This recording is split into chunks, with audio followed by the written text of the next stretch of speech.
anti-Semitism on the rise in America. No, I don't think it's that, but I think that finally the American people, and we have many, many more problems and social problems than you do in this part of the world, so we are often preoccupied. But as Vietnam showed us, when the people finally connect with the crimes, they will stand up. I think one result may be of this massacre, yet another massacre, will be the American public demanding a pullback. The direct responsibility this hour is with the White House to call this operation off. There is nobody in America or the Middle East who believes that the Americans couldn't stop this with a phone call, with our relationship with Israel. And that's what we've got to be, that's what has got to happen.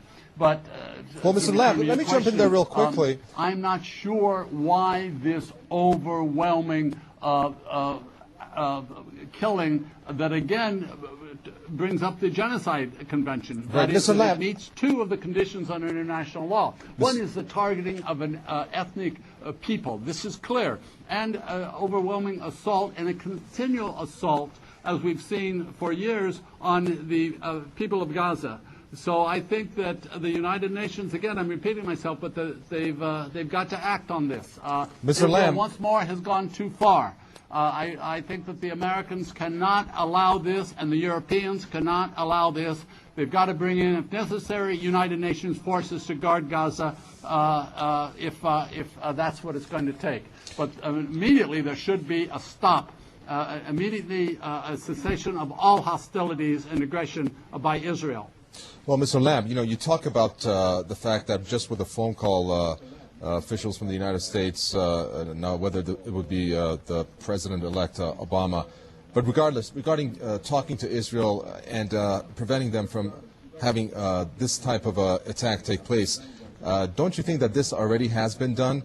And in that respect, the most recent pledge that was received was in Egypt, that Israel pledged that for 2 weeks they would not incur any type of incursions into the Gaza Strip in order for Egypt to see if they can mediate a new truce. So when you talk about talks, haven't talks already been done, maybe behind closed doors that have not been reported in the media? So therefore, it goes back to the question, why does Israel keep on pressing with this type of activity? Yes, I take your point, an excellent point. Surely there have been talks, and it is true, even despite what Shimon Peres and others have said, that the Americans have very strong control. It is true that they ignore that sometimes, but the American administration knows very well, and the Israelis do too, that given the lifeline from Washington to Tel Aviv, that can be threatened and cut. And it's been a long time, a little bit under George Bush the first, and of course then in '56 with Eisenhower.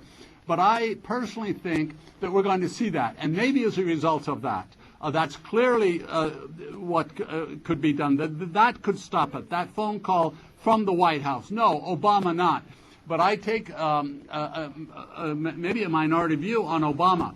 I think by all of his appointments, and you know about them, Clinton and Emanuel and the others, and probably Dennis Ross, he's bringing those people close to him, but I think he's going to demand that those people who are beyond reproach by the Zionists, although the Zionists will turn on them for sure, that he's going to have that friendly Zionist team do his project, and I think his project is going to be threatening to cut off aid to Israel and arriving at some sort of a realistic solution to that crisis, because it's too interconnected. It's true he's got economic problems, major problems coming. If the problems continue, and if our problems with the Middle East continue, I think there is a real danger in America that you might see people taking to the streets, and I don't think it's completely off the table or out of realism that there could be some sort of a revolution going on.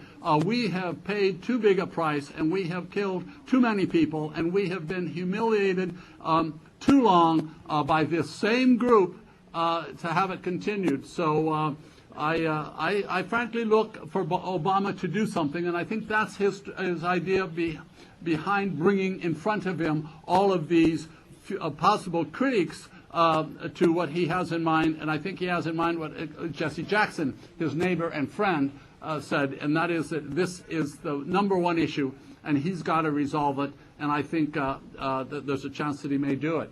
Well, we're going to wait and see what the U.S. President-elect Barack Obama has to say.